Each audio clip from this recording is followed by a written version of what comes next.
ارشاد ہو رہا ہے هل أتى على الإنسان حين من الدهر لم يكن شيئا مذكورا، کیا انسان پر کوئی ایسا هل أتى على الإنسان حين من الدهر، کیا انسان پر ایسا وقت نہیں آیا جب وہ قابل ذکر نہیں تھا؟ ایک ترجمہ۔ دوسرا ترجمہ، کیا انسان پر کوئی ایسا وقت آیا جو وہ قابل ذکر نہیں تھا؟ بھائی لہجہ بدلیے ترجمہ بدلے گا۔ کیا انسان پر ایسا کوئی وقت آیا جب وہ قابل ذکر نہیں تھا؟ نہیں، دو طرح کے انسان ہیں۔ اچھا، اسی آیت کریمہ میں دوسری آیت جو اس کے بعد والی آیت ہے، اس میں اللہ ارشاد فرما رہا ہے اِنَّا خَلَقْنَا الْإِنسَانَ مِن نُطْفَةٍ أَمْشَاجٍ فَنَبْتَلِيهِ، ہم نے انسان کو ایک کنکناتے ہوئے پانی سے خلق کیا۔ وہ پہلے والے کے لیے بھی انسان کہا ہے اللہ نے، یہ دوسرے والے کے لیے بھی انسان کہا ہے۔ پہلے والے کے لیے کہا کیا انسان پر کوئی ایسا وقت آیا کہ وہ قابل ذکر نہیں تھا؟ کوئی وقت تھا ہی نہیں جو قابل ذکر ہوتا، یعنی وقت ہی ہم نے خلق نہیں کیا تھا، ہم نے وقت ہی خلق نہیں کیا تھا اور انسان تھا، تو وقت ہی نہیں آیا ایسا کوئی جو قابل ذکر ہو۔ یعنی وہ قابل ذکر کیسے ہوتا جب وقت ہی نہیں تھا؟ کوئی تھا ہی نہیں جو ذکر کرتا۔ یعنی مراد پہلے والے انسان کی وہ ہے کہ جو دہر کے خلق ہونے سے پہلے خلق ہوا ہے،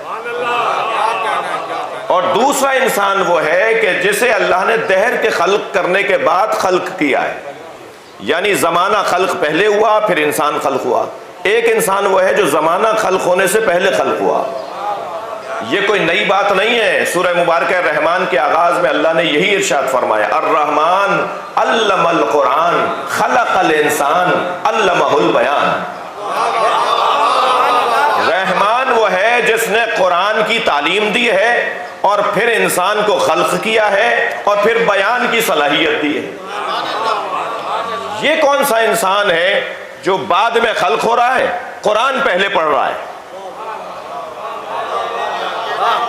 یعنی خلق ہونے سے پہلے وہ قرآن جانتا تھا۔ بھائی سرکار دو جہاں کی بات تو بات ہی محمدی ہے۔ میں امام حسین کے لیے اگر امام حسن کا یہ جملہ آپ کو ہدیہ کر دوں جو امام نے فرمایا کانا یقرأ الوحی قبل ان یخلق، میرے بھائی حسین نے قرآن نازل ہونے سے پہلے قرآن پڑھ لیا تھا۔ ابھی قرآن نازل نہیں ہوا ہے کہ یہ قرآن جانتے تھے۔ تو اس عالم مادہ سے پہلے، اس عالم مادہ سے پہلے کوئی اور بھی تو عالم ہے، کیونکہ ہم اس کے علاوہ نہیں جانتے، لہذا ہم اس کی تعریف اپنے دور کے حساب سے کر رہے ہیں۔ تو اب انسان دو طرح کے ہو گئے۔ ایک انسان وہ کہ جو انسانوں کی خلقت سے پہلے، دہر کی خلقت سے پہلے، زمانے کی خلقت سے پہلے موجود ہیں، اور کچھ وہ ہیں کہ جو زمانے کی خلقت کے بعد ہیں۔ مخلوق وہ بھی ہیں، مخلوق یہ بھی ہیں، مگر ان دونوں کے مخلوق ہونے میں فرق یہ ہے کہ یہ بہت محنت کریں گے تو انسان کامل کہلائیں گے اور وہ انسان اکمل کہلائیں گے۔ یعنی حضرت مالک اشتر انسان کامل ہیں اور مولا علی انسان اکمل ہیں۔ انسان کے بارے میں غور کرتے ہوئے، انسان کو کبھی اللہ نے بنی آدم کہا ہے، انسان کو کبھی اللہ نے بشر کہا ہے، انسان کو کبھی اللہ نے انسان کہا ہے، پھر اس کی کیفیات کو بھی بیان کیا ہے، پھر اس کے مراحل تخلیق کو بھی بیان کیا ہے۔ خود انسان شناسی میں فرشتے بھی عاجز نظر آئے ہیں، تبھی انہوں نے کہا کہ تو اسے بنا رہا ہے کہ جو من یفسد فیہا ویسفک الدماء، جو زمین پر فساد پھیلائے گا اور خون بہائے گا۔ نحن نسبح بحمدک ونقدس لک، خود انہی دونوں جملوں میں فرشتوں نے دو طرح کے انسان بیان کیے ہیں۔ خود فرشتے بھی دو طرح کے انسان بیان کریں، ایک وہ انسان جو خون بہائے گا، فساد پھیلائے گا، خون بہائے گا، اور ایک وہ انسان جو تسبیح و تقدیس کرتا ہے۔ کیونکہ خود کہہ رہے ہیں نا کہ ہم کافی ہیں، اس کا مطلب ہے کہ انسان کو یہ مانتے ہیں کہ انسان بھی یہ کرتا ہے، ہم کافی ہیں، اس کام کے لیے بنا رہے ہیں۔ تو انسان خود فرشتوں کی نگاہ میں بھی دو طرح کے ہیں، خون بہانے والا بھی اور تسبیح و تقدیس کرنے والا بھی۔ تو کہہ رہے ہیں اگر تسبیح و تقدیس کے لیے بنا رہا ہے یعنی کرتا ہے نا یہ کام، انسان کا یہ کام ہے، تبھی وہ یہ اس گنجائش کو رکھ کر بول رہے ہیں۔ فرشتے بھی نہیں پہچان پا رہے کہ انسان ہے کیا، خود انسان بھی نہیں جانتا اپنے آپ کو کہ یہ کیا ہے۔ تَأْمُرُونَ بِالْبِرِّ وَتَنْسَوْنَ أَنفُسَكُمْ، تم دوسروں کے لیے تو باتیں کرتے ہو اور اپنے آپ کو بھلا دیتے ہو۔ تو یہ نہیں جانتا نا اپنے آپ کو۔ جن جو ہزاروں سال پرانی مخلوق ہے، جن وہ نہیں جانتی انسان کو، تبھی تو شیطان نے کہا خلقتہ من طین وخلقتنی من نار، اسے تو نے مٹی سے بنایا ہے، مجھے آگ سے بنایا ہے۔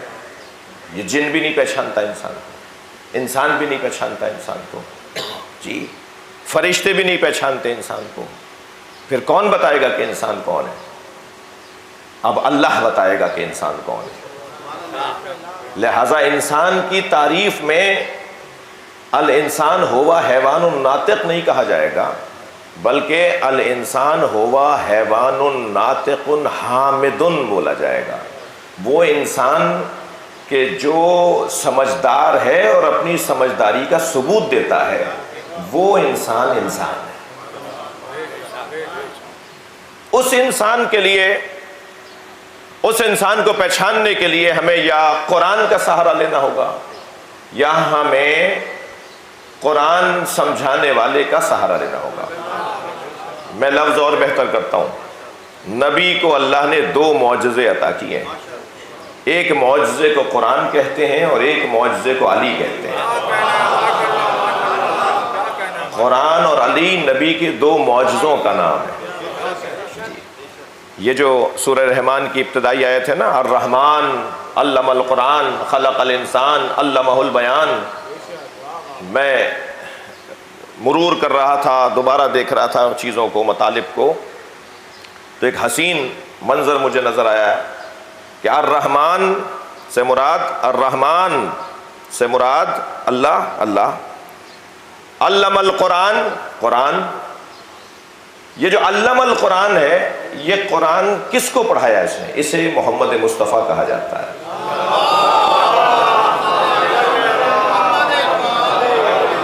خلق الانسان، اس انسان سے مراد سرکار دو جہاں کی ذات کو کہا جاتا ہے، اور علمہ البیان سے مراد علی ہے،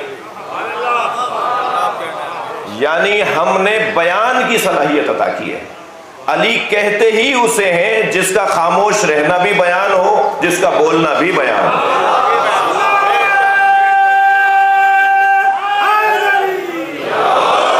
اچھا، قرآن بھی بیان، مولا علی بھی بیان۔ بیان اس وقت تک، لفظ بیان میں نہیں سمجھ سکوں گا جب تک کہ اس کی ضد کو تلاش نہ کروں۔ بیان کی ضد ہے ابہام، جی ابہام، اسی لیے جانور کو بہیمہ کہتے ہیں۔ آپ اس کی رسی چھوڑ دیجئے، کبھی دائیں جائے گا، کبھی بائیں جائے گا، کبھی اس کے کھانے میں منہ مارے گا، کبھی اس کے دروازے پہ جائے گا، اسے پوچھیں گے یہاں کیوں جا رہے ہو تو اسے نہیں پتا، یہاں کیوں آ گئے اسے نہیں پتا، یہ کیوں کھا رہے ہو اسے نہیں پتا۔ جس کی زندگی میں ابہام ہی ابہام ہو، الجھنے ہی الجھنے ہو، اسے اپنی زندگی کے مقصد کا ہی پتہ نہ ہو، اسے بہیمہ کہا جاتا ہے۔ اور جس کو اپنی زندگی کا ہدف پتہ ہو، جسے اپنی زندگی کے رستے پتہ ہو، وہ انسان کہلائے گا۔ اس کی زندگی میں بیان ہوگا۔ ہمیشہ بیان زبان سے نہیں دیا جاتا، جی میری اور آپ کی کہ ما فی الضمیر کو بیان کرنے کے لیے تو ہم زبان کا استعمال کرتے ہیں، مگر کچھ ہستیاں ایسی ہیں جو خاموش رہیں بھی تو بیان ہے۔ 25 سال تک مولا علی کی خاموشی سے بڑھ کر اور کیا بیان ہوگا؟ ایسا روشن بیان ہے وہ کہ جس سے آج تک دنیا استفادہ کر رہی ہے۔ توجہ چاہوں گا، اب یہاں قرآن تبیان لکل شیء، تبیان ہے، بیان ہے۔ مولا علی فرماتے ہیں انی لعلی بینۃ من ربی، میں اپنے رب کی طرف سے ایک روشنی اور وضاحت دینے کا ذریعہ ہوں. میرا کام وضاحتیں دینا ہے، میرا کام روشن کرنا ہے مسائل کو. ادھر قرآن وہ کتاب لا رطب ولا یابس الا فی کتاب مبین، ادھر مولا کائنات کے لیے وَكُلَّ شَيْءٍ أَحْصَيْنَاهُ فِي إِمَامٍ مُبِينٍ، یعنی کتاب مبین قرآن، امام مبین علی. کتاب خدا کا کام بھی روشنی اور وضاحت پھیلانا ہے، اور امام کا کام، مولا علی کا کام بھی روشنی اور وضاحت پھیلانا ہے. جی اس آیت سے جس سے میں استفادہ چاہ رہا تھا، هو الذی انزل علیک الکتاب فیہ آیات محکمات ہن ام الکتاب اخر متشابہات فاما الذین فی قلوبہم زیغ فیتبعون ما تشابہ من. توجہ دیکھیے، قرآن کی تقسیم کی ہے نا اللہ نے. تھوڑی سی خشک ہو رہی ہے تو ایک سلوات کا سہارا دیجیے.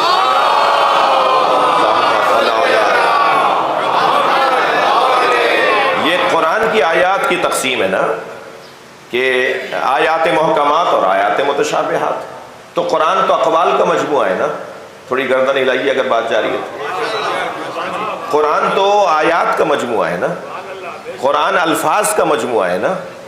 تو الفاظ اقوال کی پیروی کو اتباع نہیں کہتے، اطاعت کہتے ہیں. اگر اس الفاظ والے قرآن کی پیروی اللہ کروا رہا ہے تو اللہ کو یہاں قاعدتاً یہ لفظ ہونا چاہیے تھا.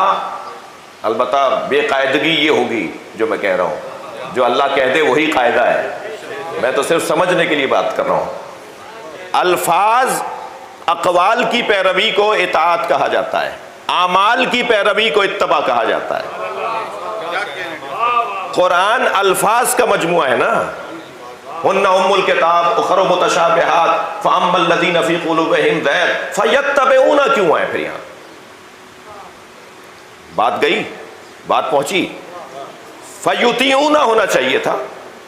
جن کے دلوں میں زنگ لگ گیا ہے وہ اطاعت کرتے ہیں آیات متشابہات کی. اتباع کا لفظ کیوں ہے؟ اتباع کا لفظ تو اعمال میں ہے، افعال میں ہے.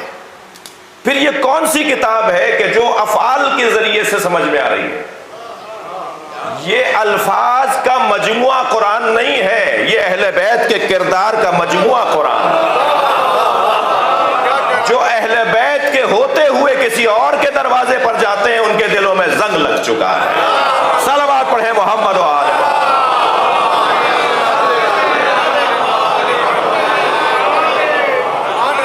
ایک اور صلوات نبی اور آل نبی.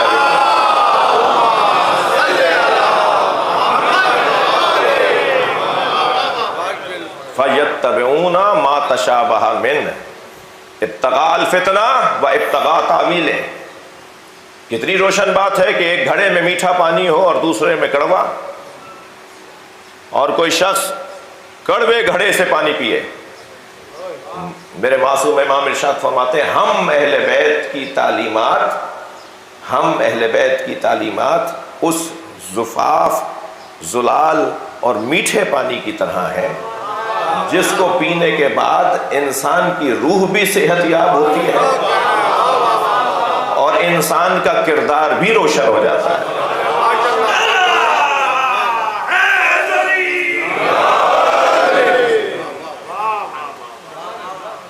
تو اب انسان یعنی انسان کامل اور انسان اکمل، انسان یعنی انسان نما اور انسان حقیقی، یہ انسان کی تقسیمات ہوں گی.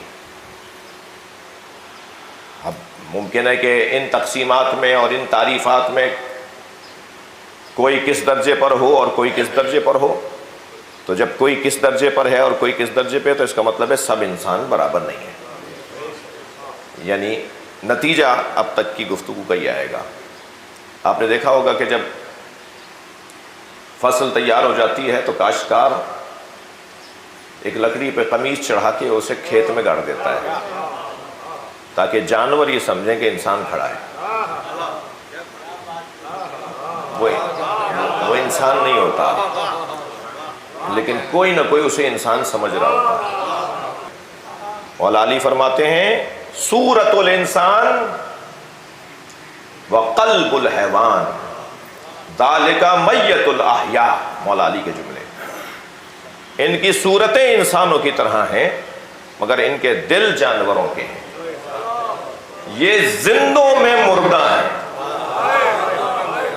مولا فرما رہے ہیں میتیں دو طرح کی ہوتی ہیں، کچھ افقی میتیں ہیں، افق یہاں سے وہاں کا افق، کچھ افقی میتیں ہیں، لیٹی ہوئی میتیں، کچھ عمودی میتیں ہیں، عمود کہتے ہیں ستون کو۔ مولا فرما رہے ہیں کہ کچھ افقی میتیں ہیں، کچھ عمودی میتیں ہیں، کچھ تو لیٹے ہوئے جنازے ہیں، کچھ چلتے پھرتے جنازے ہیں۔ ہر چلتا پھرتا زندہ نہیں ہوتا، جس کا ضمیر مر چکا ہو وہ مردہ ہے، جس کا احساس مر چکا ہو وہ مردہ ہے۔ یہ ساری گفتگو عزیزان گرامی اس ایک نقطے کے گرد ہے کہ انسان کو پہچاننے کی ضرورت ہے۔ انتہائی ناشناختہ مخلوق ہے، مگر الحمدللہ ثم الحمدللہ ہم جس دروازے پر بیٹھے ہیں وہ انسان اکمل کا دروازہ ہے۔ یہ بات پہلے کہہ چکا ہوں کہ اگر 2 گھنٹے تک ہم کسی گلاب بیچنے والے کے دکے پہ بیٹھیں تو 6 گھنٹے تک ہمارے اندر سے گلاب کی خوشبو آتی ہے۔ جو 70 سال سے حسین مولا کے دروازے پہ آ رہا ہے وہ اور انسانوں میں بہتر انسان نظر آتا ہے۔ کربلا والے ہمیں بہتر انسان بنانے کا دستور، بہتر انسان بننے کا دستور عطا کرتے ہیں۔ آ کر بیٹھ گئے، شوق سے بیٹھے ہیں، باوضو ہو کر بیٹھے ہیں، قربتاً اللہ بیٹھے ہیں، طہارت قلب و طہارت بدن کے ساتھ بیٹھے ہیں۔ فرش بھی وہ ہے جس پہ فرشتے اترتے ہیں، لہذا جب آ ہی گئے ہیں تو اسی لیے تو آئے ہیں۔ ہر شخص مختلف ہے، جتنا بڑا مجمع ہے مختلف، سب مختلف انسان بیٹھے ہیں، کوئی کسی جیسا نہیں ہے، مگر ہر شخص اپنے آپ کو بہتر انسان بنانا چاہتا ہے، اور بہتر انسان جب بنے گا جب انسان اکمل سے دوستی ہو جائے گی، اور یہ انسان اکمل کے دروازے پہ مجمع خود کو بہتر انسان بنانے کا شوق ظاہر کر رہا ہے۔ یہ بات بھی قابل تعریف ہے حسینیوں کی کہ مسلمانوں کے درمیان سب سے اچھی تصویر عزاداروں کی ہے۔ پوری دنیا میں آپ غیر مسلموں سے پوچھئے، سائٹس بنی ہوئی ہیں، لوگ اپنے احساسات اور جذبات ڈال رہے ہیں ان سوشل میڈیا اور اس آج کے میڈیا کے اوپر کہ جو عزادار حسین ہیں وہ اچھے انسان ہیں۔ جی، یہ رو رو کر اپنا دل نرم بناتے ہیں۔ دل نرم نہ ہو تو نماز بھی نماز خاشعین، صلاۃ خاشعین نہیں ہوتی۔